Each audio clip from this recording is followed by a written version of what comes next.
Upenyu watakurarama zvakuda kukura, dzimwe nhau hadzingodi kuudza vanhu, imwe mutoro haingodi kuturira vanhu, dzimwe nhamo hadzingodi kungochemera munhu wese wese. Zvakuda kusarenda kuna Mwari, surrender to the move of God, kwete kungoramba ungochema mangwana wapema, mangwana wachema chema, mangwana watsanganya dambudziko unongoenda kuvanhu, kwete. Upenyu wangu ndoisa kwamuri Mwari, ini pachangu ndakundikana.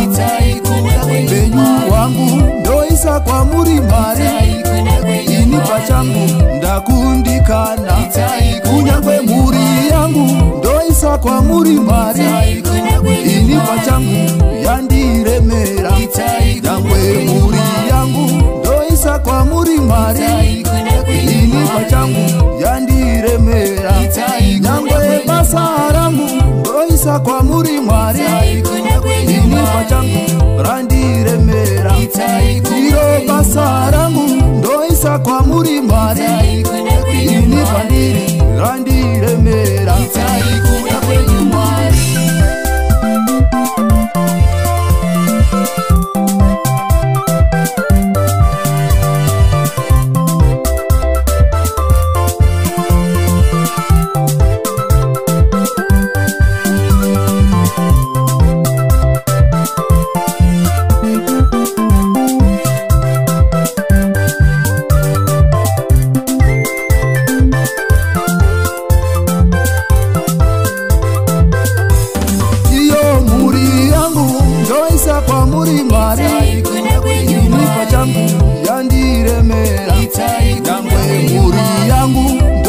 Kwamuri Mwari, ini pachangu yandiremera.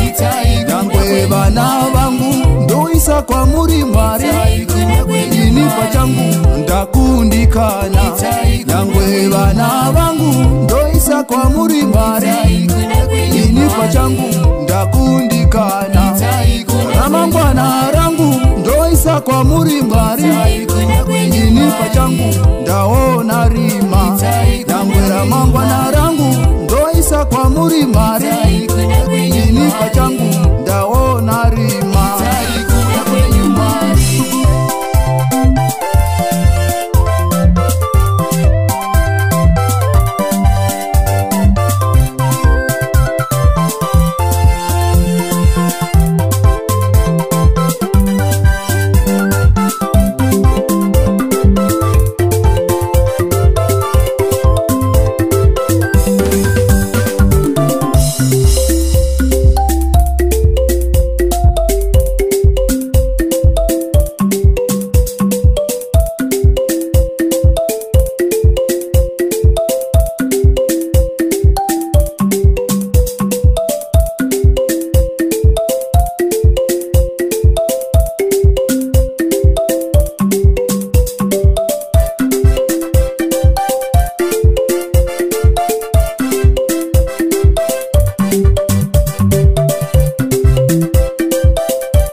Vabereki vangu ndoisa kwamuri Mwari, ini pachangu ndakundikana.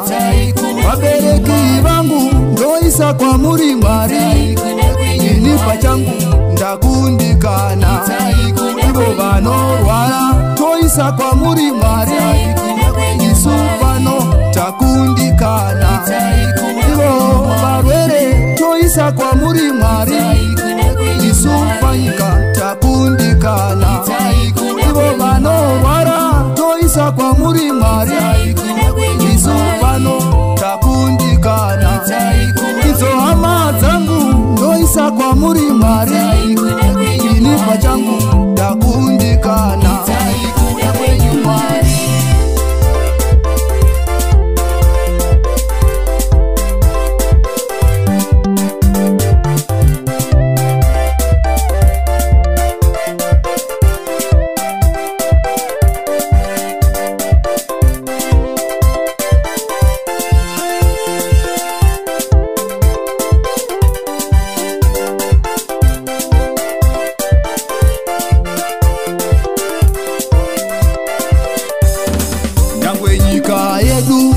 ndoisa kwa muri Mwari, isu panyika takundikana, iyo nyika yangu ndoisa kwa muri Mwari, ini pachangu ndakundikana, kereke yenyu ndoisa kwa muri Mwari, ini pachangu yandiremera, kereke yenyu ndoisa kwa muri Mwari, ini pachangu yandiremera, ivo vanhu venyu ndoisa kwa muri Mwari, ini pachangu vandiremera, mai wangu ndoisa kwa muri Mwari, ini pachangu